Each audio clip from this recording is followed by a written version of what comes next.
Hello everyone, आप देख रहे हैं मैथ विद राकेश छोकर। दोस्तों, आज हम करने वाले हैं मैथ का एक प्रैक्टिस सेट और स्पेशली ये किसके लिए करा जा रहा है? हरियाणा जेबीटी जो आपका 2024 का एग्जाम होने वाला है 28 सितंबर को, स्पेशली उसके लिए करा जा रहा है। मैंने इससे पहले एक स्ट्रेटजी वीडियो बनाई थी जिसमें मैंने कहा था कि अगर आप चाहते हो कि आप मैथ की प्रैक्टिस भी मेरे साथ करो तो आप कमेंट करना। कुछ स्टूडेंट्स के कमेंट आए थे, बहुत सारे स्टूडेंट्स के नहीं आए थे। वीडियोस काफ़ी स्टूडेंट्स ने देखी है, लेकिन फिर भी मुझे ऐसा लगता है कि अगर 10 स्टूडेंट भी मैसेज कर रहे हैं कि वो मेरे साथ प्रैक्टिस करना चाहते हैं तो मुझे वीडियो बनानी चाहिए। तो मैंने आज ये पहला प्रैक्टिस सेट में लेके आया हूँ।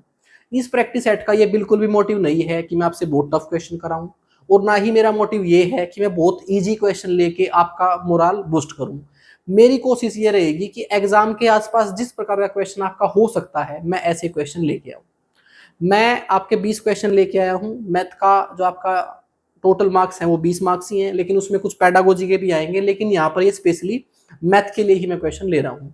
साथ में ये जो आपका प्रैक्टिस सेट है, जो एचटेट की तैयारी कर रहा है, चाहे वो पीआरटी की तैयारी कर रहा है जो दिसंबर में होने वाला है, चाहे टीजीटी की तैयारी कर रहा है, टीजीटी मैथ की, उन सभी के लिए इक्वली ही इंपॉर्टेंट है, क्योंकि सिलेबस आपका सेम ही है। थोड़ा क्वेश्चन का लेवल ऊपर नीचे होता है, साथ में इजी क्वेश्चन भी आते हैं। पीआरटी के लिए तो ये बिल्कुल सही है। साथ में अगर आप सीटेट की तैयारी कर रहे हो ना, पेपर 1 की, तो उसका भी सिलेबस ये इस सिलेबस के बिल्कुल सेम है। और मैंने कुछ क्वेश्चन ऐसे भी लिए हैं जो प्रीवियस ईयर आपके सीटेट में आए हुए थे। तो अगर कोई सीटेट की तैयारी करना चाहता है और उसने फॉर्म भर दिया है जिसका दिसंबर में एग्जाम होने वाला है, तो ये प्रैक्टिस सेट उसके लिए भी इंपॉर्टेंट है। और अब अगर आप मेरे चैनल पर नए हैं और अभी तक आपने मेरा चैनल सब्सक्राइब नहीं किया है तो चैनल को सब्सक्राइब कर ले। इस चैनल पर आपके किसी भी टीचिंग एग्जाम्स की प्रॉपर ऑथेंटिक तैयारी कराई जाती है। मैंने मैथ का काफ़ी सारा मटेरियल पढ़ा दिया है। मैंने स्पेशल हरियाणा जेबीटी के लिए मैथ की मैराथन ले ली है, 3 मैराथन ले ली हैं, और उन मैराथन को भी यहाँ पर हम प्रैक्टिस में यूज भी करेंगे। एक मैराथन अभी आपकी बाकी है, कल को वो मैराथन भी आपकी आ जाएगी और हम 7 से 8 प्रैक्टिस सेट करेंगे। तो चलिए दोस्तों, शायद प्रमोशन बहुत ज़्यादा हो गया है, चैनल आपने सब्सक्राइब कर लिया होगा। चलिए पहले क्वेश्चन से शुरू करते हैं। देखिए, मैं आपको एक सजेशन दूंगा, जो भी मैं क्वेश्चन स्क्रीन पे लेके आ रहा हूँ ना, आप कोशिश करें एक बार वीडियो को पॉज करके 1 मिनट उसको खुद से करने की कोशिश करें। उसका फायदा आपको ये मिलेगा, आपको पता चलेगा कि जब आपके सामने एग्जाम में क्वेश्चन आएगा तो आप उस क्वेश्चन के बारे में क्या सोच रहे हो। अगर मैं डायरेक्टली हल कर रहा हूँ ना तो वो क्वेश्चन आपको ईजी लगेंगे, लेकिन जब आप खुद से ट्राई करोगे तो शायद उस क्वेश्चन का लेवल आपको थोड़ा ठीक लगे। तो मैं आपसे रिक्वेस्ट करूंगा, कोशिश तो मेरी ये थी कि मैं ये सारे जितने भी आपको प्रैक्टिस सेट है वो लाइव लेके आऊं, तो लेकिन अभी शायद मेरे पास इतनी ऑडियंस नहीं है कि मैं लाइव पढ़ाऊं। अगर आप कमेंट करोगे और बहुत सारे स्टूडेंट कमेंट करेंगे तो मैं इसके बारे में भी सोच सकता हूं, लेकिन फिलहाल बस मैं आपको यही सजेस्ट करूंगा। पूरी वीडियो आपके सामने है, लेकिन अगर आप वीडियो पॉज कर करके एक एक क्वेश्चन खुद से करोगे तो थोड़ा बेटर समझ आएगा आपको। अब ये पहले क्वेश्चन का मैंने टाइम ले लिया है, आप वीडियो पॉज करके कर सकते हो, अदरवाइज मैं आपको समझा रहा हूँ। क्वेश्चन में दिया हुआ है, मेंढक एक स्थान ओ से शुरू करते हुए 3 कदम कूदता है और एक खरगोश 7 कदम कूदता है। यानी कि एक स्थान है ओ, वो यहां से दोनों कूदना शुरू कर रहे हैं। जो मेंढक है वो 3 कदम कूदता है और जो खरगोश है वो 7 कदम कूदता है। उसके बाद कितने कितने चरणों के बाद, ये गलत लिखा हुआ है, कितने चरणों के बाद वे दोनों एक साथ कूद रहे होंगे। इंग्लिश में बता देता हूं आपको। Frog jumps 3 steps and a rabbit jumps 7 step at a time starting from a place O. भाई, फ्रॉग और रैबिट दोनों ओ से एक ही टाइम पर छलांग लगाना शुरू करते हैं। फ्रॉग जो है मेंढक वो 3 स्टेप लगाता है और रैबिट 7 स्टेप लगाता है। तो आपसे पूछा गया है आगे, eight which of the following steps they both will be jumping together. वो एक साथ कूद कब लगा रहे होंगे दोबारा। देखिए, अब इस क्वेश्चन को आप ऐसे समझें, यहां से उन्होंने शुरू किया है, मेंढक 3 कूद लगा रहा है और जो रैबिट है वो 7 कूद लगा रहा है। इन्होंने यहां से तो एक 7 कूद लगाई थी, लेकिन आगे इनके स्टेप्स चेंज हो गए हैं, क्योंकि इसने 7 कूद लगा दी, ये 3, ये पीछे रह गया। तो ऐसे ही ये कूदते रहेंगे। अब आपसे पूछा है कि वो वैसे तो पीछे ही रहेगा, इससे आगे तो नहीं निकलेगा ना वो, लेकिन एक टाइम पर, एक समय पर उनकी कूद एक साथ दोबारा कब आएगी। आप इसको इस तरीके से समझ सकते हो। अगर ये समझो कि वो एक रोटेशन में भाग रहे हो, तो फिर तो एक ऐसा टाइम आएगा ना कि वो एक दूसरे को ओवरलैप करेंगे। ऐसा क्वेश्चन आपका एक दावक का भी आता है। ये क्वेश्चन आपका एलसीएम एचसीएफ का है। आपसे बोला जाता है कि 3 दावक भाग रहे हैं, उन तीनों की स्पीड अलग अलग है, वो एक साथ कब मिलेंगे, और ये सेम क्वेश्चन है, वो एक साथ कब दौड़ेंगे। इस क्वेश्चन में आपने हमेशा एक बात ध्यान रखनी है, कुछ नहीं है, आपने सिर्फ एलसीएम निकालना है। आप जैसे एलसीएम निकालोगे तो आपको ये पता लग जाएगा कि वो एक साथ दोबारा कब छलांग लगाएंगे। और एलसीएम किसका निकाल लेंगे, इस 3 और 7 का। अगर मैं 3 और 7 का एलसीएम निकाल रहा हूं ना, तो ये दोनों आपके नंबर है ना, प्राइम नंबर है, और प्राइम नंबर का एलसीएम क्या होता है, इनका मल्टीपल ही होता है। तो जब वो 21वीं कूद लगाएंगे ना, तो एक साथ लगाएंगे। अब आप देखोगे ऑप्शन में 21 तो नहीं है, अब क्या होगा, वो 21वीं कूद एक साथ नहीं लगाएंगे, 21 के सारे मल्टीपल, जो 42वीं कूद है वो भी एक साथ लगाएंगे वो, क्योंकि एलसीएम का कोई भी मल्टीपल लोगे ना आप, वो सभी कूद वो एक साथ ही लगाएंगे। अब 21 का कोई भी मल्टीपल आपका आंसर हो सकता है। अगर 21 नहीं है ना, तो आप ये चेक करो ये संख्या इनमें से कौन सी 21 से भाग होती है, वही मेरा आंसर है। अब अगर आपने मेरी सारी मैराथन ली हैं, तो हमने एक एकाधिकार का नियम पढ़ा था डिविजिबिलिटी रूल में। जिस संख्या के अंत में अगर एक आता है ना, तो उसको 0 बनाने के लिए उसमें से 1 घटाओ, और ये बन गया है आपका 20। और जब 1 घटाने के बाद लास्ट में 0 आ गई है ना, उससे अगला अंक आपका सीड नंबर होता है। अब आपने क्या करना है, इस सीड नंबर को इकाई के अंक के साथ गुणा करना है, और बाकी बची हुई संख्या में से घटाना है, और जो नंबर आएगा उसको मैं चेक करूंगा वो 21 से भाग होता है या नहीं। हम ऐसा क्यों कर रहे हैं भाई, हमें 21 की टेबल नहीं आती, मैं डायरेक्टली चेक नहीं कर सकता। तो मैंने क्या किया, इस इकाई के अंक को 2 के साथ गुणा किया, 2 तिया 6, और 6 को बाकी बची हुई संख्या 34 में से घटाया, 343 था। इकाई के अंक को इस सीड के नंबर के साथ मल्टीपल किया, 3 दूनी 6, और बाकी बचे हुए नंबर में से घटाया। घटाया क्यों, क्योंकि 1 घटाने से सीड नंबर आया है, तो इसको इसमें से घटा रहा हूं, तो आपका नंबर 28 आ रहा है। 28 तो 21 से पूरा पूरा भाग नहीं होता, तो ये हमारा आंसर नहीं हो सकता। ऐसे ही अगला भी यही चेक करेंगे हम। इकाई का अंक है 1, सीड नंबर से गुणा किया, 2 एकम 2, बाकी बची हुई संख्या में से घटाया, तो वो आ गया है 35, और 35 भी 21 से भाग नहीं होता। फिर हम आगे जाएंगे, यहाँ पर है 8, 8 को 2 से गुणा करेंगे 16, और 16 को जब 37 में से घटाएंगे ना, तो 21 आ जाएगा, और 21 से भाग होता है। इट मीन्स ये संख्या 21 से भाग हो रही है, और ये 21 का मल्टीपल है, और ये हमारा आंसर हो सकता है। दूसरा भी आंसर हो सकता है अगर वो भी 21 से भाग हो, लेकिन ऐसा कंफ्यूजन होगा नहीं, लेकिन फिर भी हम समझने के लिए एक बार चेक करेंगे। इकाई के अंक को 2 के साथ गुणा किया, 4 दूनी 8, और बाकी बची हुई संख्या में से घटाया, तो ये बच गया आपका 27, और 27 21 से भाग नहीं होता। इस तरीके से आपका आंसर तीसरा है। देखिए, खाली ये प्रैक्टिस सेट ही नहीं है, ये आपके सारे कंसेप्ट का रिवीजन भी है। मैं कोई यहाँ फटाफट आपको डराने नहीं आया हूँ कि एक क्वेश्चन कराऊंगा, आपको बोलूंगा जल्दी जल्दी करो, और फिर उसके बाद एक शॉर्ट ट्रिक बता दूंगा आपको, नहीं। उसके लिए बेस्ट अप्रोच क्या है, इस टाइप का कोई भी क्वेश्चन अगर आपके एग्जाम में मिले और वो लगे, बस यही मेरा मकसद है। चलिए अगले क्वेश्चन पे चलते हैं। अगला क्वेश्चन है बिल्कुल एक छोटे से कंसेप्ट पे डिपेंड करता है। निम्नलिखित में से कौन सा कथन सही है, ऐसे क्वेश्चन एग्जाम में आते हैं।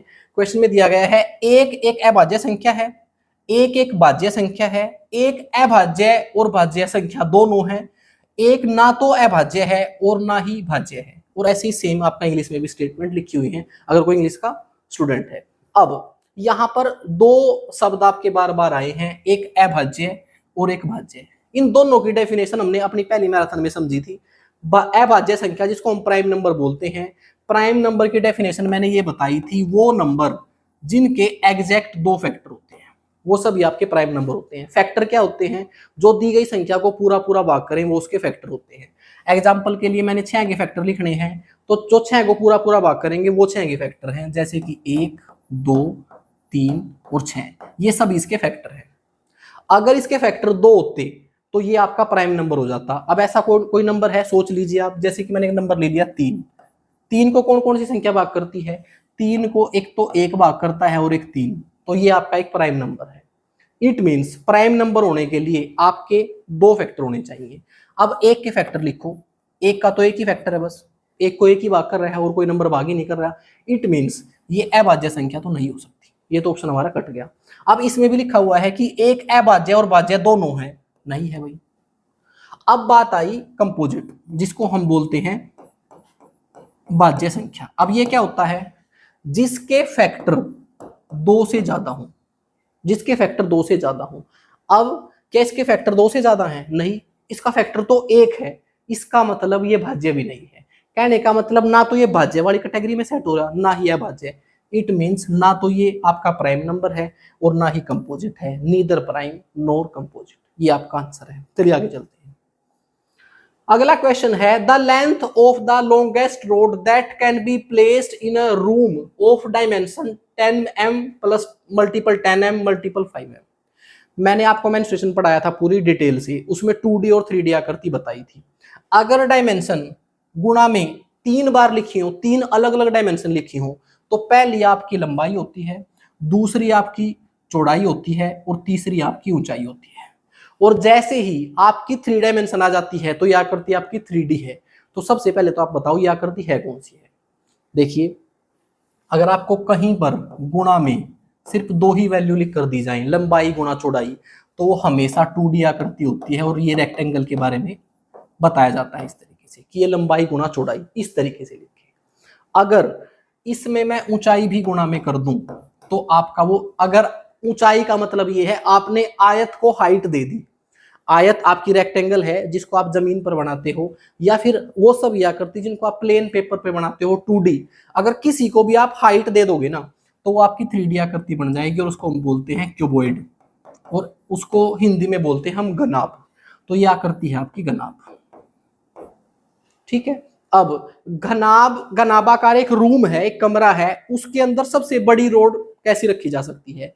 उस घनाभ का जो आपका डायगोनल होगा ना, विकर्ण, वही सबसे बड़ी रोड हो सकती है।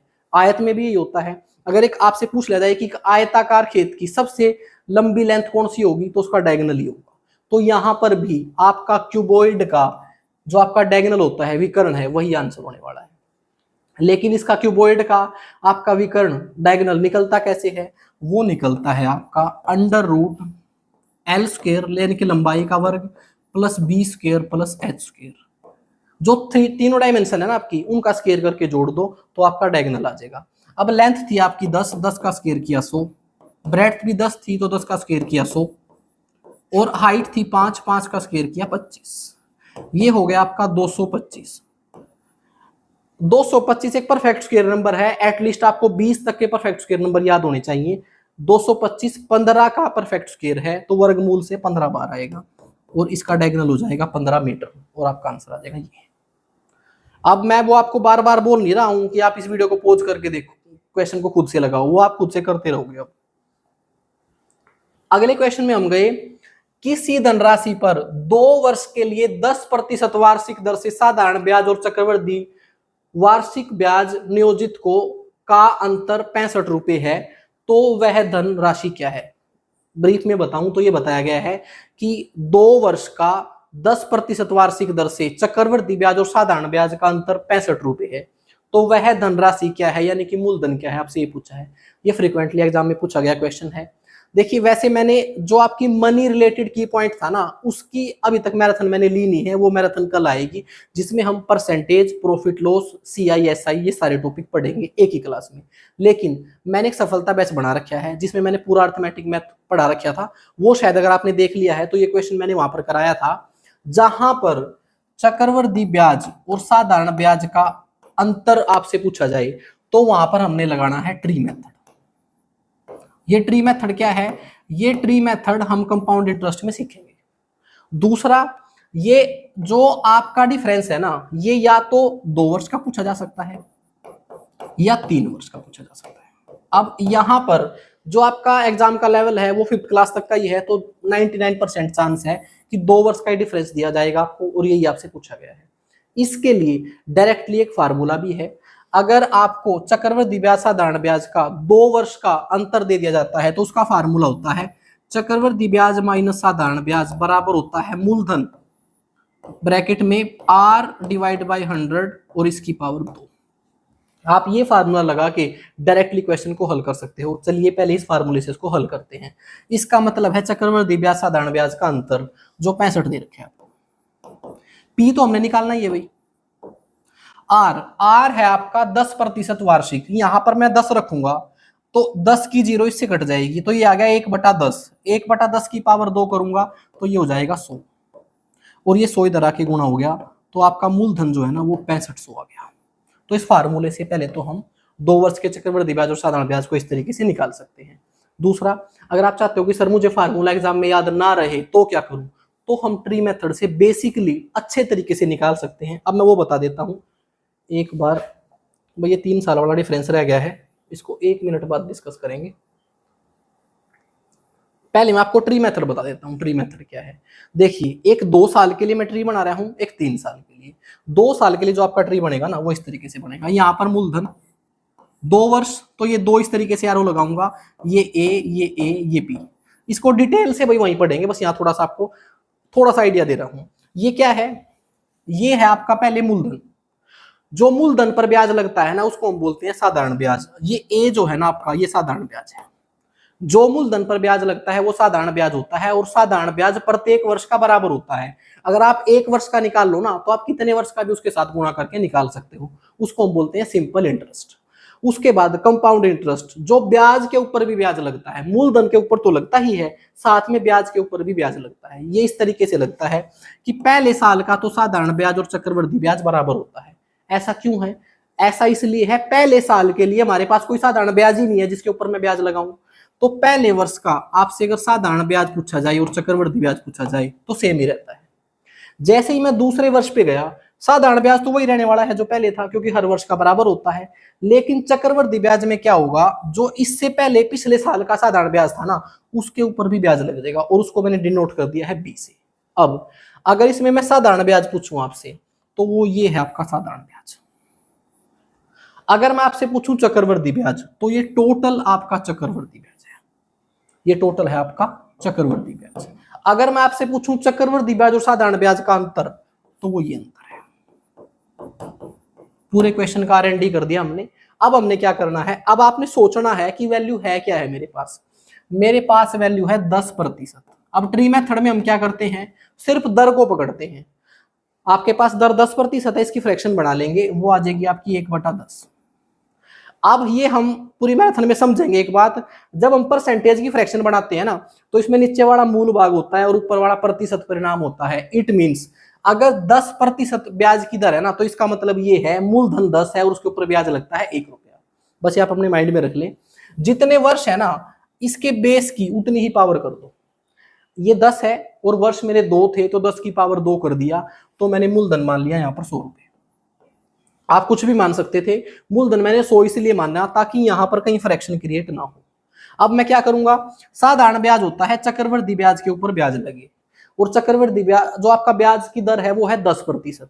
अगर 100 पर मैं 10 वार्षिक दर से ब्याज लगाऊं तो 10 ही आएगा। कहने का मतलब 100 का 10% निकाला है मैंने, तो वो 10 आया। साधारण ब्याज तो प्रत्येक वर्ष का बराबर होता है, इसकी वैल्यू भी 10 रहेगी। तो यहां से जो मेरा साधारण ब्याज आया ना, वो आ गया है 100 रुपए।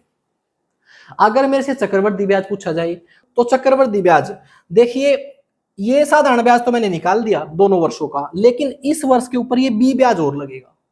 ये जो मैंने यहाँ पर मूलधन निकाला है ना, इसके ऊपर और ब्याज लगेगा। मैंने बताया भी था आपको, इस पे भी 10% से ही लगेगा। अगर मैं 10 का 10% निकाल लूं तो ये आ जाएगा 1।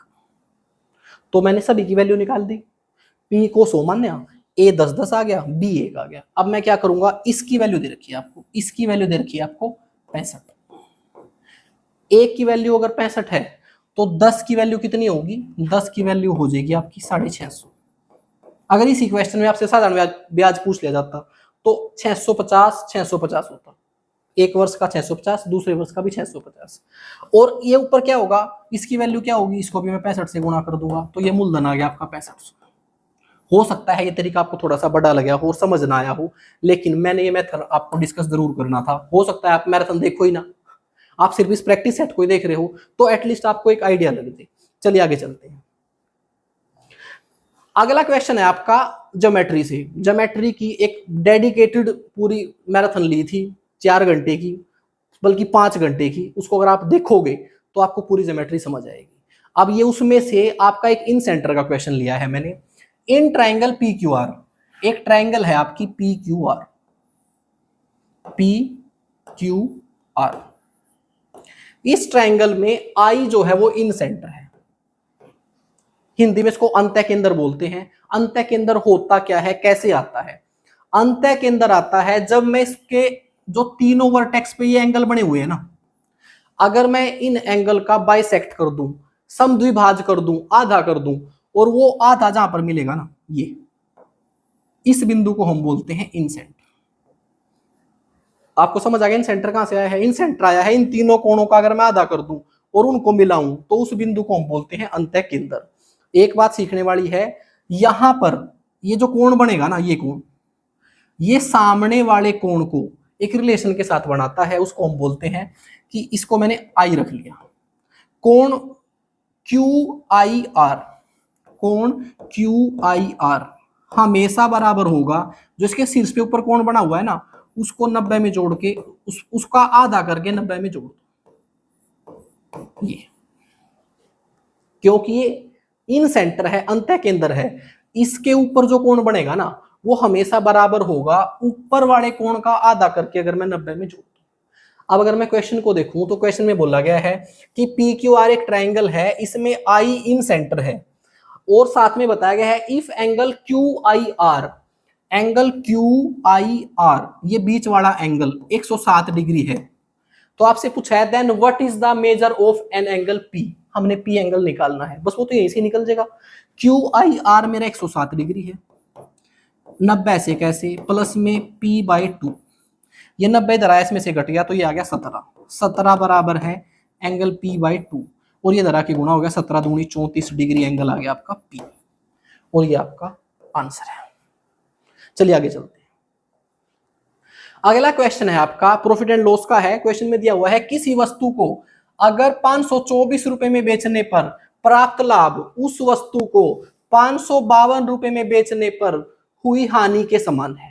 कहने का मतलब ये बोला गया है, दो विक्रय मूल्य दे रखे हैं आपको, दो सेलिंग प्राइस दे रखे हैं, एक सेलिंग प्राइस दे रखा है आपको 524 और एक सेलिंग प्राइस दे रखा है आपको 452। ये बोला गया है कि 552 में बेचने से जितना लाभ होता है उतनी ही हानि 452 में बेचने से होती है। कहने का मतलब यहां पर बेचने पर जो लाभ हो रहा है ना, न्यूमेरिकली उतनी ही हानि हो रही है 452 पर बेचने में। ये तो दोनों आपके विक्रय मूल्य हैं, तो मुझे जरूरत पड़ेगी क्रय मूल्य की। अब क्रय मूल्य क्या होता है और विक्रय मूल्य क्या होता है? जिसमें वस्तु आपने खरीदी थी जिस प्राइस में, या आप वस्तु बना रहे हो तो जितने की आपकी लागत थी उसको हम बोलते हैं कॉस्ट प्राइस और हिंदी में बोलते हैं क्रय मूल्य। जितने में वस्तु आपने बेच दी उसको हम बोलते हैं विक्रय मूल्य, सेलिंग प्राइस। अब आपको प्रॉफिट कब होगा और लॉस कब होगा, बात आप नोट कर लें। प्रॉफिट आपको होगा अगर आप ज्यादा में बेचें कम में खरीद के, भैया यही संभावना होगी। आपने खरीदा कम में और बेच दिया ज्यादा में, तभी तो प्रॉफिट होगा आपको। लॉस कब होगा? आपने खरीदा था ज्यादा में और बेच दिया कम में। ये बात आप ध्यान रखेंगे। अब क्वेश्चन में ये बोला गया है कि इधर बेचने से तो लाभ हुआ है, मैंने 1 मिनट के लिए उसको नहीं, मैं कुछ नहीं मान रहा हूं, कंफ्यूजन होगा ऐसे। यहां से बेचने पर एक लाभ हो रहा है, वो जितना लाभ हो रहा है ना, इधर बेचने से इतनी ही हानि हो रही है। पहले अगर मैं यहां से लाभ निकालना चाहता हूं प्रॉफिट, तो वो कैसे निकलेगा? आपका प्रॉफिट निकलेगा, क्योंकि प्रॉफिट निकलता है आपका विक्रय मूल्य बड़ा होता है और क्रय मूल्य छोटा होता है, तो विक्रय मूल्य में से क्रय मूल्य घटाने पर प्रॉफिट आता है आपका। तो ये आ गया मेरा प्रॉफिट। अब इधर से मैं अगर लॉस निकाल लूं तो लॉस कैसे निकलेगा? लॉस निकलता है क्रय मूल्य में से विक्रय मूल्य घटाने पर। ऐसा क्यों? क्योंकि यहां पर क्रय मूल्य बड़ा होता है, तो क्रय मूल्य माइनस विक्रय मूल्य। अब क्वेश्चन में बोला गया है कि ये प्रॉफिट और ये लॉस दोनों बराबर हैं, न्यूमेरिकली दोनों बराबर हैं, तो इन दोनों को बराबर कर लेंगे। ये आ जाएगा 524 माइनस क्रय मूल्य बराबर क्रय मूल्य माइनस 452। ये क्रय मूल्य उधर गया, एक सीपी ये एक सीपी वो, तो 2 सीपी हो गई। ये इधर आया, इसमें जुड़ गया, ये हो गया आपका 4 और 2 6, 5 और 2 7, और ये 976 हो गया। फिर 2 से इसको भाग कर दिया, 2 से इसको भाग किया, 2 चौके 8, 2 तिया 6, 2 8 16, तो आपका क्रय मूल्य जो है ना वो आ गया है 438। आपसे यही पूछा था। और ये आपका ठीक काटा है ना भाई, मैंने सॉरी गलत काट दिया भाई, 1 मिनट। ये हो गया आपका 2 चौके 8, बच गया है 1, 2 8 16, 2 8 16, 488 आया है, और आपका आंसर है ये था इसका डिटेल मेथड। लेकिन अगर आपने कहीं से भी पढ़ा है तो आपने एक चीज सीखी होगी, अगर इस तरीके से 2 विक्रय मूल्य दे रखे हैं और एक तरफ लाभ और हानि दोनों तरफ बराबर होते हैं, तो आपने कुछ नहीं करना, इन दोनों को जोड़ना है और 2 से भाग कर देना है। आपका आंसर आ जाएगा। अगर क्वेश्चन में बोला जाता है कि इतने रुपए में बेचने पर जितना लाभ होता है, इतने रुपए में बेचने पर उतनी ही हानि होती है, तो उन दोनों विक्रय मूल्य को जोड़ो और 2 से भाग कर दो, आपका क्रय मूल्य आ जाएगा। लेकिन ये ट्रिक कहाँ से बनाई है? ये ट्रिक टीचर्स पढ़ाते हैं। कहाँ से आई ये ट्रिक? ये ट्रिक यहाँ से आई है। हमने जब रिजल्ट की तरफ देखा ना, तो हमने क्या किया है, हमने दोनों विक्रय मूल्य को जोड़ा और 2 से भाग करा। तो बस ट्रिक कुछ नहीं होती, जो आपका कंसेप्ट है ना, उसका लास्ट रिजल्ट ही होती है। तो अगर ये क्वेश्चन मुझे हल करना होता तो मैं कुछ नहीं करता, मुझे पता है इन दोनों को जोड़ना है और 2 से भाग कर देना है, आपका आंसर आ जाएगा। चलिए आगे चलते हैं। अगला क्वेश्चन है आपका, आपको सिर्फ वर्गमूल निकालना है इस वैल्यू का। स्क्वायर रूट को हमने डिटेल से पहली मैराथन में पढ़ा था, उसमें हमने ट्रिक भी सीखी थी।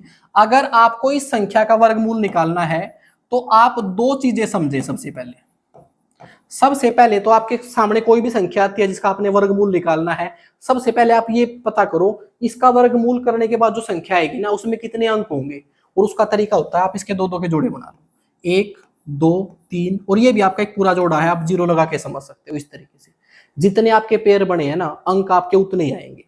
एक यहाँ से आ जाएगा, एक यहाँ से, एक यहाँ से, एक यहाँ से, तो यहाँ से जो संख्या बनेगी ना, वो 4 अंकों की बनेगी। इसका वर्गमूल करने के बाद जो संख्या निकलेगी वो 4 अंकों की होगी। ऑप्शन में आपकी सारी संख्याएं 4 अंकों की हैं, यहाँ से कोई भी ऑप्शन आपका कैंसिल नहीं हुआ। अगर कोई 5 अंकों का होता है, 3 अंकों का होता तो हम उसको हटा देते। दूसरा तरीका, फिर आपने क्या करना है, फिर आपने एक चीज ध्यान रखनी है कि यहां से हम इकाई का अंक, सबसे पहले इकाई के अंक का आइडिया लगा सकते हैं। जितने भी आपके स्क्वायर रूट निकलेंगे ना, उनके इकाई के अंक की 2 पॉसिबिलिटी होंगी। अगर ये 9 देख रहे हो ना आप, तो ये किस तरीके से आ सकता है, या तो ये 7 का वर्ग करके आया होगा, क्योंकि 7 का वर्ग 49 होता है, पीछे 9 तभी आएगा। या फिर ये 3 का वर्ग करके आया होगा, 3 3 9। आप जितने भी संख्याओं का वर्गमूल निकालोगे ना, सबकी 2 ही पॉसिबिलिटी आएंगी इस तरीके से। एक 5 ऐसा है, एक 0 ऐसा है, उसकी पॉसिबिलिटी हम चेक नहीं करते। अब मुझे पता है जो संख्या, जो आपका रिजल्ट आएगा ना, उसमें पीछे या तो 3 होना चाहिए, या फिर या तो 7 होना चाहिए, या फिर 3 होना चाहिए। अगर इसके सिवा कुछ ऑप्शन में है तो मैं उसको हटा दूंगा। अब जैसे ही मैंने ऑप्शन चेक किया, इसमें तो लास्ट में 2 है, तो ये तो हमारे आंसर नहीं हो सकते। 2 ऑप्शन हमने हटा दिए। अब हमारे पास 2 ऑप्शन बचे हुए, इनमें से कोई एक आंसर है। अब मुझे ये पता चल गया 7 की तो कोई गुंजाइश ही नहीं है, इसमें तो पीछे 3 है, तो इकाई का अंक तो मैं ऑलरेडी निकाल चुका हूं कि 3 आएगा। अब बाकी जो बची हुई संख्या है उसको कैसे निकाल लें। बाकी जो आपकी संख्या है ना, वो निकलेगी यहां से, सॉरी, 2 का तो एक पेयर है, इस पेयर से तो मैंने क्या किया, इकाई का अंक निकाल लिया। अब यहां से जो आपकी संख्या बची है ना, यहां से अगले वाली संख्या आएगी, वो हम कैसे निकाल लेंगे। अब ज्यादा दिमाग नहीं लगाएंगे, 3 को छोड़कर जो बाकी नंबर बचे हुए हैं ना, उसका वर्ग कर लेंगे। 121 का वर्ग कर लेंगे और 141 का वर्ग कर लेंगे। जो इसके नजदीक है वही मेरा आंसर है। अगर मैं 121 का वर्ग करूं, ये 100 से 21 ज्यादा है, तो 21 का वर्ग किया 441, 4 मेरे कैरी। 100 से 21 ज्यादा, 21 और ज्यादा कर दिया, 142 और 4 146। तो 121 का वर्ग करने के बाद आया है 14,641, जो बिल्कुल इसके नजदीक है। तो यही आपका आंसर होने वाला है। अगर आप इसको करोगे ना, तो ये इससे बहुत ज्यादा बड़ा आएगा, जिसको आप देखते ही समझोगे कि भाई इसका तो ये वर्ग नहीं हो सकता, और ये आपका आंसर आ गया। ये एग्जाम में आया हुआ क्वेश्चन है, मैंने अपनी तरफ से नहीं बनाया है। ये आपका HSSC के एग्जाम में आया हुआ है, और रिसेंटली ही आया था जो आपके CT के एग्जाम हुए थे। चलिए आगे चलते हैं।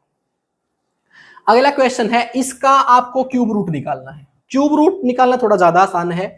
जहां पर हम स्क्वायर रूट निकालते समय 2 2 के जोड़े बना रहे थे ना, 2 2 अंकों के, क्यूब रूट निकालते समय आपने 3 3 अंकों के जोड़े बनाने हैं। एक ये जोड़ा बन गया, एक ये, तो यहां से मुझे पता चला जब मैं इसका क्यूब रूट करूंगा ना, तो अंक आएंगे 2, और सभी में 2 2 अंक हैं। दूसरा, यहां पर इकाई का अंक निकालना बड़ा आसान है, हर एक नंबर की एक ही पॉसिबिलिटी है। यहां 7 बस एक ही नंबर का क्यूब करने से आ सकता है, और वो नंबर है आपका 3।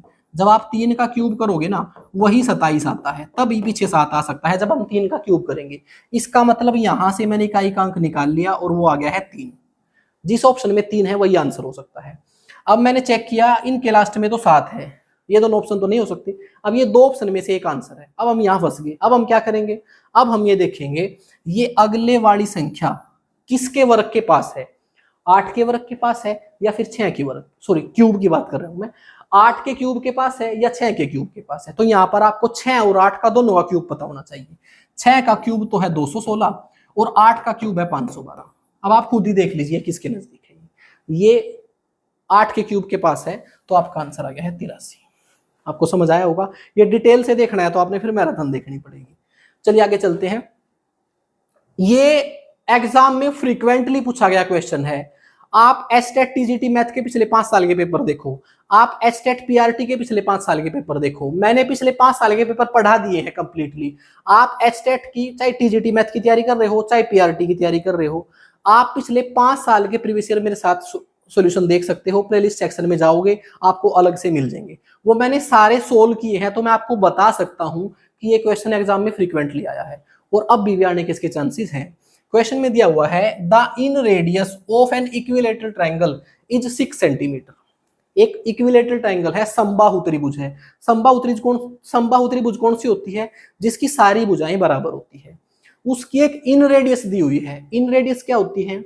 प्रत्येक त्रिभुज की आपको 2 रेडियस दी जाती हैं, एक इन रेडियस, एक सर्कम रेडियस।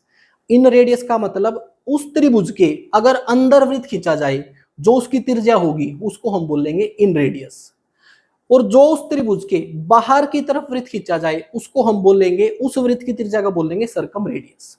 अब ऐसा क्वेश्चन हमेशा ज्यादातर आपका इक्विलेटरल ट्रायंगल के बारे में आता है। तो इक्विलेटरल ट्रायंगल की मैंने एक रेशियो याद कराई थी आपको। उस रेशियो को अगर आपको याद है, आपने मेरी मैराथन देखी है, तो अभी तक आप इस क्वेश्चन को हल कर चुके होंगे। क्वेश्चन में ये दिया गया है, सबसे पहले आप एक और रेशियो लिख लो एक बार।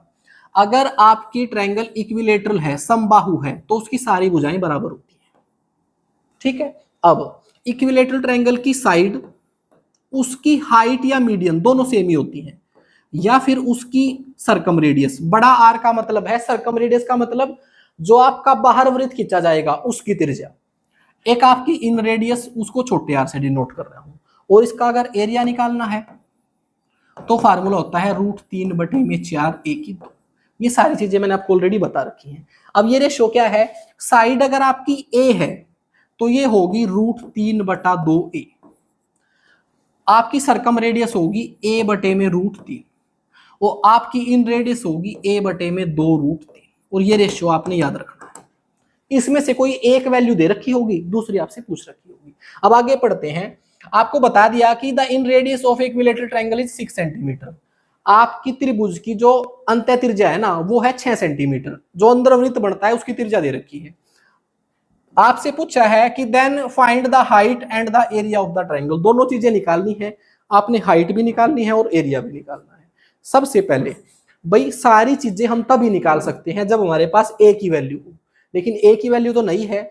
उसने बताया है कि इन रेडियस दे रखी है, उसने ये दे रखी है, तो इसके रेशो के बराबर करो। a/2√3 की वैल्यू दे रखी है 6 सेंटीमीटर। मैं इसको उधर भेज दूंगा। a बराबर आ गया आपका 12√3। ये आ गई आपकी उस त्रिभुज की भुजा। अब आपने भुजा नहीं निकालनी थी, आपने निकालनी थी ऊंचाई। अब आप ऊंचाई निकाल लो। ऊंचाई कैसे निकाल लेंगे? ऊंचाई कुछ नहीं है, ऊंचाई पूछ रखी है ना भाई। हाँ, ऊंचाई कुछ नहीं है, वो है √3/2a। और a की वैल्यू तो मैं निकाल चुका हूं, बस रख दीजिए √3/2 और a की वैल्यू है 12√3। तो 2 से इसको काटा 6 और ये आ गया 3√3 पूरा 3 गुणा में 6 18। तो जो आपकी ऊंचाई है ना वो आ गई है 18। तो आपने 2 चीज निकालनी थी, एरिया और ऊंचाई। पहले आप ऊंचाई देखो 18 कहां पर है। ये 2 ऑप्शन तो हो ही नहीं सकते, इनमें तो ऊंचाई 18 है ही नहीं। तो आपके 2 ऑप्शन बच गए हैं। अब आप निकालोगे एरिया। एरिया कैसे निकाल लेंगे? इस फार्मूले से। मैं इसको लिखूंगा, कहां हल करूं भाई, यहां कर देता हूं इधर। एरिया का फार्मूला है आपका √3/4 a की 2 और a है मेरा 12√3 और इसका वर्ग। तो ये क्या हो जाएगा? ये हो जाएगा √3/4। इसका वर्ग करते हैं, 12 का वर्ग होता है 144 और √3 का वर्ग करेंगे ना तो पूरा 3 हो जाएगा। 4 से इसको काट दिया, 4 3 12, 4 6 24, 36 गुणा में 3 करेंगे 108। 108 √3 आपका आंसर आ गया है। और वो देख लीजिए किसमें है, ये आपका आंसर है। चलिए आगे चलते हैं। इस क्वेश्चन को बड़ा मैंने इसलिए बना दिया, वैसे सिर्फ हाइट का ही क्वेश्चन आएगा आपका, लेकिन मैंने सोचा कि मैं एक और क्वेश्चन ऐड करूं की बजाय मैंने एरिया भी इसी में डाल दिया। चलिए आगे चलते हैं। अगला क्वेश्चन आपका मिक्सचर का। मिक्सचर मैंने पढ़ा दिया है, सेकंड मैराथन कराई थी उसमें कंप्लीट पढ़ा रखा है। देखिए 20 लीटर मिश्रण में दूध और पानी का अनुपात 3:1 है। आपके पास एक मिश्रण है दूध और पानी का, मिल्क और वाटर का। उसमें मिल्क तो है 3 यूनिट और वाटर है 1 यूनिट, और ये टोटल मिक्सचर जो है वो 20 लीटर का है। फिर आगे बोला गया है मिश्रण में मिलाए जाने वाले दूध की मात्रा। क्वेश्चन भाई इंग्लिश में पढ़ लेते हैं, कई बार ऐसा हिंदी में हो जाता है भाई। 20 litre of a mixture contains milk and water in the ratio 3:1। The amount of milk to be added to the mixture so as to make the ratio 4:1। Question में बोला गया है कि इसमें है ना, इस मिक्सचर में कुछ दूध ऐड कर दिया है और दूध को ऐड करने की वजह से अब नया रेशो ये आ गया है। तो आपसे पूछा है कि दूध कितना ऐड किया है। एक बार दोबारा रिपीट कर देता हूं भाई, हिंदी में पूरी स्टेटमेंट नहीं है। क्वेश्चन में दिया गया है, थोड़ी अजीब सी है, वैसे है भी है, मिश्रण में मिलाए जाने वाले दूध की मात्रा का अनुपात। थोड़ा गलत हो गया ये। अब क्वेश्चन में क्या दिया हुआ है, क्वेश्चन में दिया हुआ है कि आपके पास एक मिक्सचर है दूध और पानी का, उसका रेशियो है 3:1, और इस मिक्सचर की टोटल जो क्वांटिटी है वो है 20 लीटर। इसमें थोड़ा और दूध मिला दिया, और दूध मिलाने की वजह से नया रेशियो ये हो गया है। तो आपसे पूछा है कि दूध कितना मिलाया गया है। इस प्रकार का क्वेश्चन हल करते समय आपको एक बात ध्यान रखनी है, आपके पास दो क्वांटिटी दे रखी होंगी, कभी मिल्क वाटर दे रखा होगा, कभी कोई मिश्रित धातु बना रखी होगी। आपने ये ध्यान रखना है एक को मिलाया गया है, दूसरी को तो नहीं छेड़ा गया ना। दूध को मिलाया गया है, वाटर को तो नहीं छेड़ा गया। तो वाटर को या तो आपने बराबर करना है या वो बराबर दे रखा होगा। यहाँ पर वाटर ऑलरेडी बराबर है, जितना पहले था उतना ही अब है। मिल्क पहले 3 था, वो अब 4 हो गया। मिल्क यानी कि बढ़ गया, कितना बढ़ गया, 1 यूनिट बढ़ गया, और इस 1 यूनिट की ही मैंने वैल्यू निकालनी है। अब इस 1 यूनिट की वैल्यू कैसे निकाल लूं, इस रेशियो की ओरिजिनल वैल्यू है मेरे पास। मैंने ये मान लिया कि मिल्क अगर 3 यूनिट है और वाटर मेरा 1 यूनिट है, तो टोटल बनता है मेरा 4 यूनिट। लेकिन क्वेश्चन में उसकी वैल्यू 20 लीटर है, तो मैं लिखूंगा कि 4 यूनिट की वैल्यू आपकी 20 लीटर है। 1 यूनिट की वैल्यू अगर निकाल लेंगे तो जैसे यूनिट घटती है ये उधर जाके भाग हो जाएगा। 4 से 20 को भाग किया तो 5 लीटर आ गया। 1 यूनिट की वैल्यू 5 लीटर आ गई, और मैंने 1 यूनिट की ही वैल्यू निकालनी थी, तो इसमें इसका मतलब 5 लीटर दूध मिलाया गया है। चलिए आगे चलते हैं। अगला क्वेश्चन आपका टाइम एंड वर्क का। अगर आप अपना सिलेबस देखोगे ना, उसमें प्रॉपर टाइम एक वर्ड लिखा हुआ है और वो इसी टॉपिक से रिलेटेड है। क्वेश्चन में दिया गया है A can complete 1/3 of a work in 5 days. जब कभी आपके क्वेश्चन में काम का भाग दे रखा हो तो वहां से आपने पूरा काम कितने दिन में होगा सबसे पहले वो निकालना है। क्वेश्चन में दिया गया है ए किसी काम के 1/3 भाग को 5 दिन में करता है। पूरे काम को नहीं, 1/3 भाग को 5 दिन में करता है। ऐसे में अगर आपने ये पता करना है ए पूरे काम को कितने दिन में करेगा, तो आपने क्या करना है, जो समय दे रखा है ना उसके साथ इस भाग को उल्टा गुणा कर दो। कहने का मतलब इस भाग को उलट के इस समय के साथ गुणा कर दो। तो यहां से मुझे पता चला कि मैं अगर ए से पूरा काम कराता ना तो उसे 15 दिन लगते। अब आगे पढ़ते हैं। B can complete 2/5 of the same work in 10 days. B इसी काम का 2/5 भाग जो है ना वो 10 दिन में करता है। मैंने बताया आपको हमने चाहिए पूरा काम कितने समय में होगा। बी 2/5 काम करता है 10 दिन में, पूरे काम को कितने दिन में करेगा, इसको पलट के इस समय के साथ गुणा कर दूंगा। तो 2 पंजे 10, 5 5 25। बी अकेला काम को कर देगा 25 दिन में। अब आपसे पूछा है in how many days both A and be together can complete the work. अब आपसे पूछा है ए और बी दोनों मिलकर उसी काम को कितने दिन में करेंगे। एक छोटी सी ट्रिक आप याद कर लें, वैसे इसको एलसीएम मेथड से हम निकाल सकते हैं, आपने ऐसे बहुत सारे क्वेश्चन निकालने होंगे, लेकिन अगर आपने टाइम बचाना है तो अगर आपको निकालना है ए और बी का टाइम, तो फार्मूला रहेगा ऊपर ए और बी के अलग अलग टाइम को गुणा कर दो और नीचे उनके टाइम को जोड़ दो। बस ये आपका आंसर रहेगा। क्या किया हमने, ए काम करता था 15 दिन में पूरे को और बी करता था 25 दिन में। दोनों मिलके कितने दिन में करेंगे, कुछ नहीं करना, दोनों के समय को ऊपर गुणा करो और नीचे दोनों के समय को जोड़ दो। बस ये आपका आंसर है। इसको हल करो। 5 8 40, 5 5 25, 75/8 आ गया। मिक्स्ड फ्रैक्शन में इसको चेंज करेंगे, 8 9 72, 9 सही 3/8 दिन में दोनों मिलके काम को कर देंगे, और ये आपका आंसर है। चलिए आगे चलते हैं। अगला क्वेश्चन है the smallest 5 digit number which is exactly divisible by 12, 15 and 18। कोई एक 5 अंकों की सबसे छोटी संख्या बताओ जो 12, 15 और 18 से पूरी पूरी भाग होती है। क्वेश्चन है आपका एलसीएम एचसीएफ का। इसका डिटेल मेथड होगा, सबसे पहले मैं वो सबसे छोटी संख्या पता करूंगा जो 12, 15 और 18 से पूरी पूरी भाग होगी। वो 5 अंकों की आप छोड़ दो, वो सबसे छोटी संख्या कौन सी है जो 12, 15 और 18 से पूरी पूरी भाग हो जाए। ये आपकी एलसीएम की ही डेफिनेशन है। वो सबसे छोटी संख्या होगी इनका एलसीएम। फिर मैं क्या करूंगा, जो इनका एलसीएम आएगा ना उसका एक मल्टीपल निकाल लूंगा। वो उसको तब तक मल्टीपल करके देखूंगा जब तक वो 5 अंकों की सबसे छोटी संख्या नहीं बनाई जाती। ये है आपका डिटेल मेथड। अगर आप ऐसे निकालने लगे ना तो इस क्वेश्चन को पूरी 5 मिनट में निकाल लोगे, लेकिन इस क्वेश्चन को हमने सिर्फ ऑप्शन मेथड से निकालना है। आपको ये बोला गया है कि इसमें से 5 अंकों की वो सबसे छोटी संख्या बताओ जो इन तीनों से पूरी पूरी भाग होती हो। बस हम डिविजिबिलिटी रूल लगा के देख लेंगे। सबसे पहले मुझे नजर आ रहा है 18। मैंने ये चेक करना है कि इनमें से 18 से कौन सी संख्या पूरी पूरी भाग होती है। या तो आपको 18 की टेबल आती है और आप शुरू हो जाओ। दूसरा तरीका ये है, आपके पास कोई भी नंबर आता है ना, आपको डिविजिबिलिटी रूल 1 मिनट के लिए मान लीजिए आपको 9 तक के डिविजिबिलिटी रूल आते हैं, तो आपके सामने कोई भी नंबर आता है ना उसको 2 को प्राइम नंबर के रूप में तोड़ लो। अब ये को प्राइम नंबर क्या होते हैं? को प्राइम नंबर ऐसे दो नंबर होते हैं जिनके बीच कोई भी कॉमन फैक्टर नहीं होता। 9 और 2 को कोई भी एक संख्या भाग नहीं कर सकती।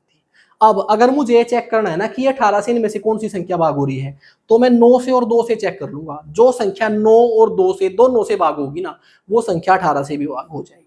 तो मैं चेक कर रहा हूं 9 से। 9 का डिविजिबिलिटी रूल क्या है?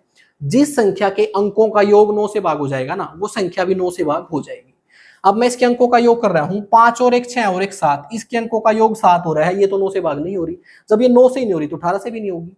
फिर अगले पे गया 2 और 1 3। जिस संख्या के अंकों का योग 3 हो रहा है वो 9 से भाग नहीं हो सकती। यहाँ पे आया 8 और 1 9। 9 से भाग हो जाएगा, इसका मतलब ये संख्या तो 9 से भाग हो रही है। अब आप इसी को आंसर मत लगा लेना, अगले पे जाके भी चेक करो। अगर एक ही ऑप्शन ऐसा बचता है ना तो वो आंसर हो सकता है। अगर 2 ऑप्शन रह जाएंगे ना तो फिर मैं 2 से चेक करूंगा।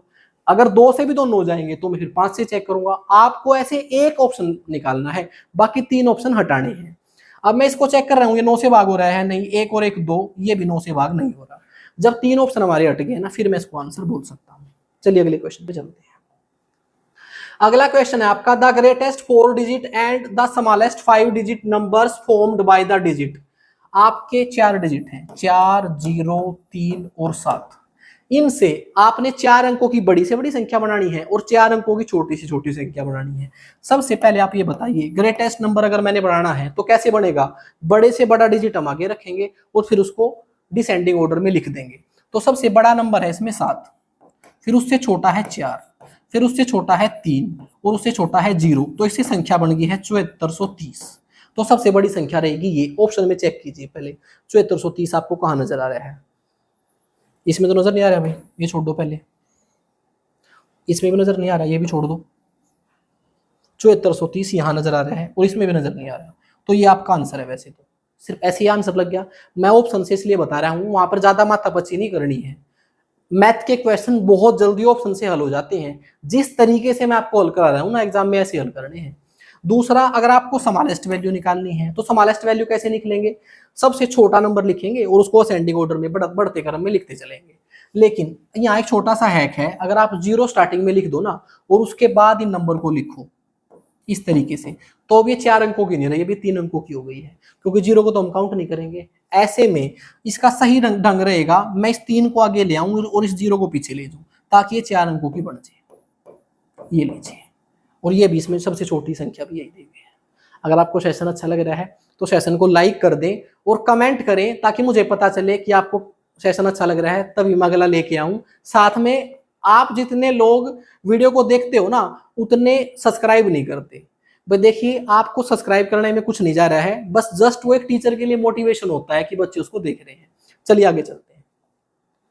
अगला क्वेश्चन है, यदि संख्या ये पूर्णतः 11 से विभक्त हो तो स्टार के स्थान पर क्या आएगा? जो सबसे छोटा अंक हो। देखिए संख्या लिखिए पहले, तो कुछ नहीं है कि डिविजिबिलिटी रूल ही है, लेकिन ऐसा क्वेश्चन एग्जाम में बहुत बार पूछा गया है। इस तरीके की संख्या दी हुई है, ये 11 से पूरी पूरी भाग होती है, पहले बता दिया गया है। बस आपने ये बताना है कि स्टार की जगह पर छोटे से छोटा अंक क्या आ सकता है। देखिए अंक आपके 0 से लेकर 9 तक ही होते हैं। ऑप्शन में आपको 4 ऑप्शन दिए भी हुए हैं, इनमें से कोई एक ऑप्शन होने वाला है यहाँ। तो सबसे पहले आप ये बताइए कि 11 का डिविजिबिलिटी रूल है क्या है। 11 का डिविजिबिलिटी रूल है किसी संख्या के विषम स्थानों का योग अगर आप सम स्थानों में से घटाओ तो या तो वो 0 आना चाहिए या फिर 11 आना चाहिए या फिर 11 का कोई मल्टीपल। दो ही बातें, या तो 0 आ जाए या फिर 11 का कोई मल्टीपल। पहले विषम स्थान क्या होते हैं, ये संख्या के ये विषम स्थान है, ये पहले विषम स्थान जोड़े मैंने, 6 और 5 11 और 2 13 और 9 22, विषम स्थान हो गए हैं 22। फिर सम स्थान इसमें से घटाइए, सम स्थान कौन से हैं, ये जो बच गए हैं, स्टार प्लस 1 प्लस 7, ये हो गए 8 प्लस स्टार। अब 22 में से जब ये घटाऊं मैं, या तो 0 आना चाहिए या 11 का कोई मल्टीपल। अब आप ये बताइए यहां पर 0 आने का कोई स्कोप है, यहां पर x की जगह बड़े से बड़ा डिजिट क्या हो सकता है, 9 हो सकता है, 9 और 8 17 होते हैं। तो यहां पर ऐसा तो मैं कोई नंबर रख ही नहीं सकता कि जिससे मैं 0 बना दूं। तो अब इट मीन्स मुझे यहाँ 11 बनाना है, बस 0 के तो पॉसिबिलिटी खत्म होगी। अब यहाँ 11 कैसे बन सकता है, जब 22 में से मैं क्या घटाऊं कि 11 आ जाए। अगर मैं 22 में से 11 ही घटा दूं तो 11 आ जाएगा। इट मीन्स मुझे इसको 11 बनाना है तो आपकी स्टार की वैल्यू 3 होनी चाहिए। 8 और 3 11 करेंगे, 22 में से 11 जाएंगे तो 11 बचेंगे। तो आपका एक आंसर हो गया 3।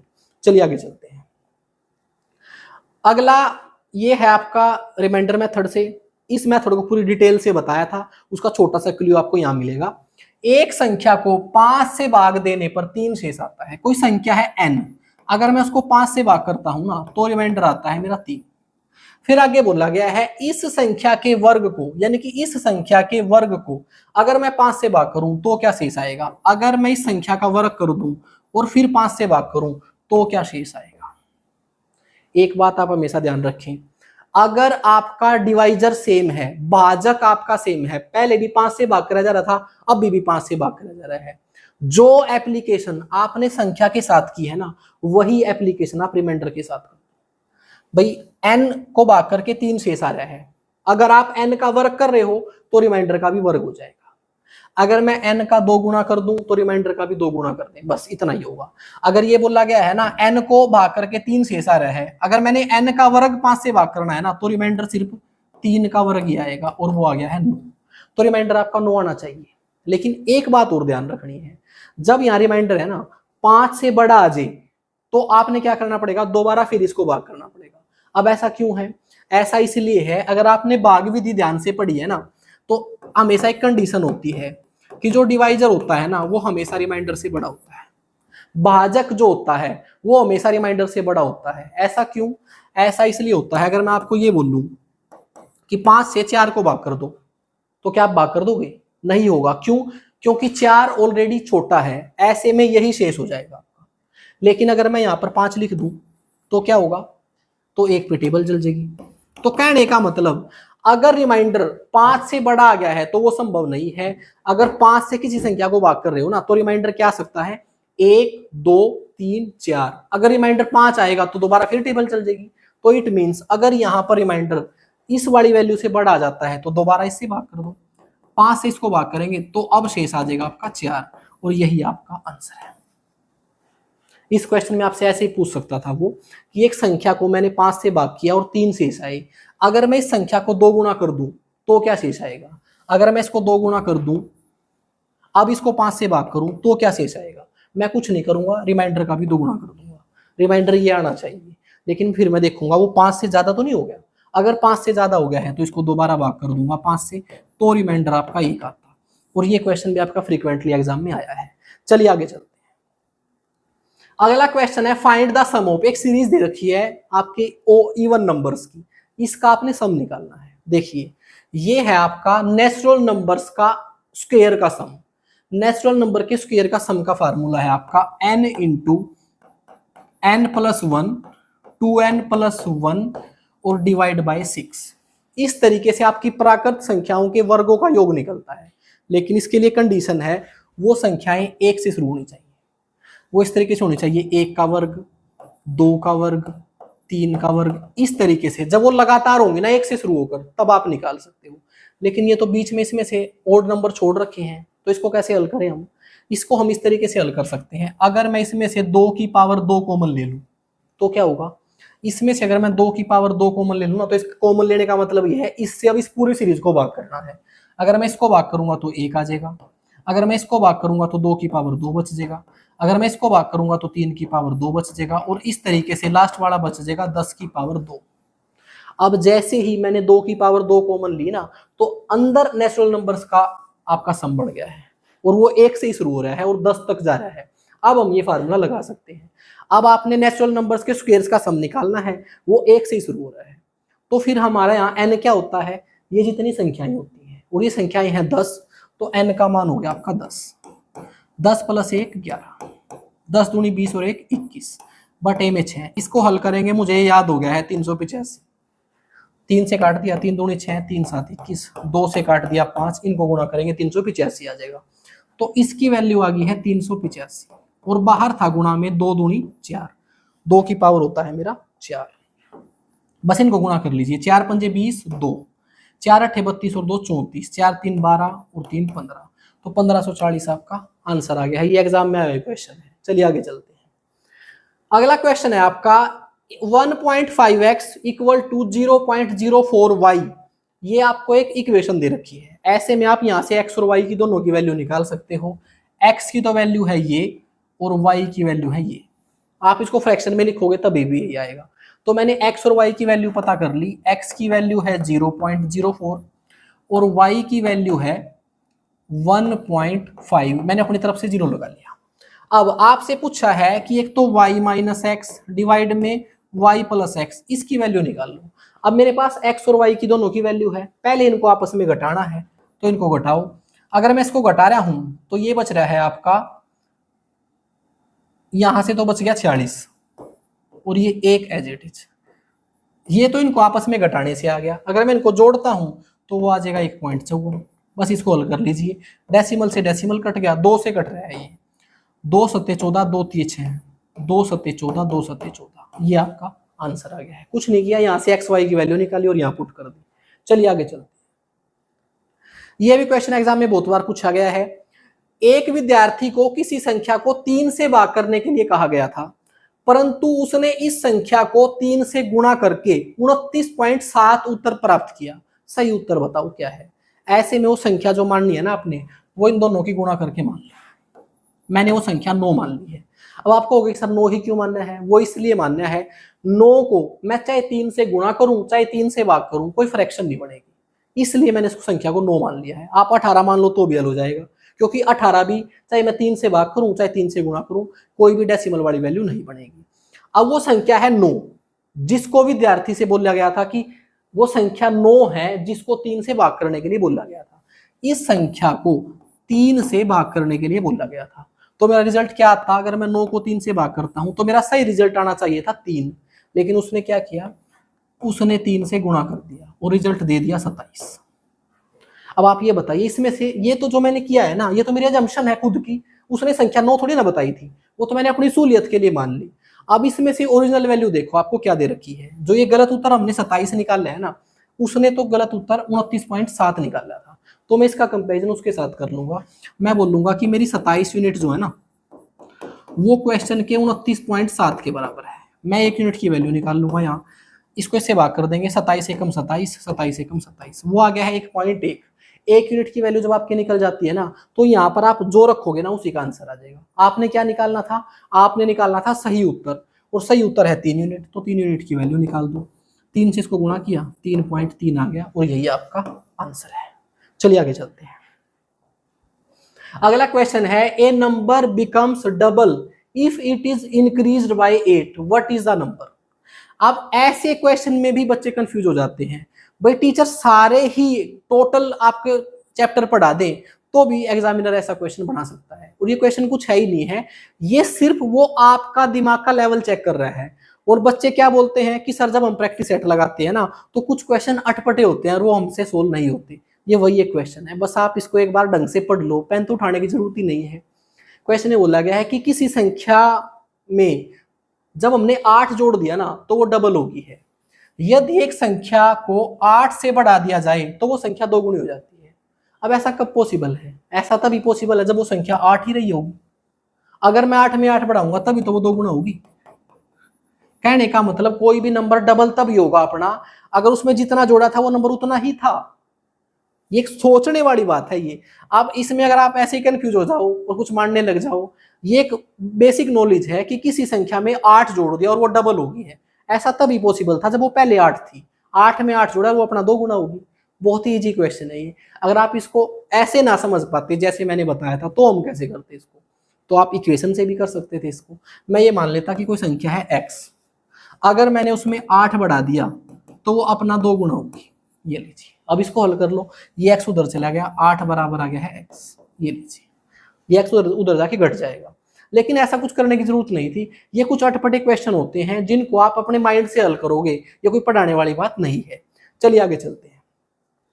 अगला क्वेश्चन है, √3 की वैल्यू है आपकी 1.732 और √2 की वैल्यू जो है आपकी वो है 1.414 और आपसे पूछ लिया है कि 1 में √3 जमा में ये भाई इसके ऊपर रूट लगा हुआ है सॉरी, और √2 इसकी वैल्यू बताओ क्या होगी।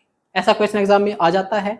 आपने एक बात ध्यान रखनी है, जो भी आपके पास फ्रैक्शन होती है अगर उसके डिनोमिनेटर में उसके हर में कभी आपको रूट नजर आए तो वो रूट वाली वैल्यू हम नीचे नहीं रखते, आप उसको उसका रैशनलाइजेशन कर देते हैं, उसका हर का परिमेयकरण कर देते हैं। वो कैसे करते हैं, जो नीचे वैल्यू दे रखी है ना उसको इस फ्रैक्शन के साथ ऊपर नीचे गुणा कर देते हैं इसका सिंबल चेंज करके, तो हो जाएगा √3 - 2 और √3 - 2।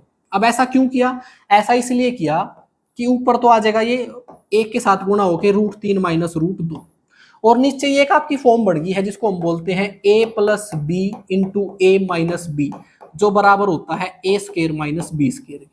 तो ये था a + b, ये था a - b, इन दोनों को आपस में गुणा किया तो रिजल्ट ये रहेगा। a की 2 √3 की 2 करेंगे तो पूरा 3, b की 2 √2 की 2 करेंगे तो पूरा 2। ये हो गया आपका √3 - थोड़ा नीचे लिखता हूँ, यहाँ लिख रहा हूं √3 - √2 और नीचे आ गया 3 में से 2 गया 1। तो मैंने कुछ नहीं करना, √3 में से √2 घटाना है। √3 की वैल्यू ये है और √2 की वैल्यू ये है, बस इनको आपस में घटा दो और आपका आंसर आ जाएगा। 12 में से 4 गए 8, 8 देख लो किस ऑप्शन में है, ये 2 ऑप्शन है, ये तो अट गए। अब आगे तो यहाँ बच गया है 2, 2 में से 1 गया 1, अब 18 देख लो किस में है, ये आपका आंसर आ गया। वैसे तो आगे भी हल कर लो। ये बच गया है आपका 7, 7 में से 4 गए 3, 1 में से 1 गया 0, तो आंसर आ गया आपका 0.318। चलिए आगे चलते हैं। वैसे तो क्वेश्चन मैंने आपको 20 हल कराने थे, लेकिन एक ये बोनस क्वेश्चन है आपका, इसको आप खुद हल करोगे क्योंकि मैंने सांख्यिकी पढ़ाई थी आपको। ऐसे क्वेश्चन एग्जाम में आपने बहुत सारे देखे होंगे, कभी आपसे माध्य पूछ लिया जाता है, कभी मीडियन, कभी बहुलक, ऐसा क्वेश्चन एग्जाम में फ्रीक्वेंटली पूछा जाता है। मैंने 20 क्वेश्चन कराए हैं और ये 21वां क्वेश्चन आपके लिए छोड़ दिया है। ये क्वेश्चन आप खुद से ट्राई करोगे और कमेंट में आंसर करोगे। साथ में ये टॉपिक मैंने पूरा पढ़ा दिया है। आप जैसे ही स्टैटिस्टिक्स बोलोगे और साथ में लिखोगे बाय राकेश छोकर, तो मेरी वीडियो आ जाएगी, आप उस वीडियो को देखें, ये सारी चीजें आपको डिटेल से समझ आएंगी। साथ में मैंने एक कंप्लीट प्रैक्टिस सेट आपको समझाया है, आपको आई एम श्योर अच्छा लगा होगा। तो आप कमेंट भी करें, वीडियो को लाइक भी करें और चैनल को सब्सक्राइब भी करें। साथ में जब मैं अगला प्रैक्टिस सेट लेके आऊंगा ना, वो लेके आऊंगा परसों। कल आपको मिलेगी एक मैराथन, तो परसों मैं उसको सोल्व कराने से पहले अपने टेलीग्राम चैनल पे डाल दूंगा। आप पहले एक बार खुद से ट्राई कर लेना और उसके बाद जब मैं समझाऊंगा तो आपको ज्यादा बेहतर समझ आएगा, ठीक है। वो टेलीग्राम चैनल का लिंक वीडियो के डिस्क्रिप्शन में पड़ा हुआ है। थैंक यू दोस्तों।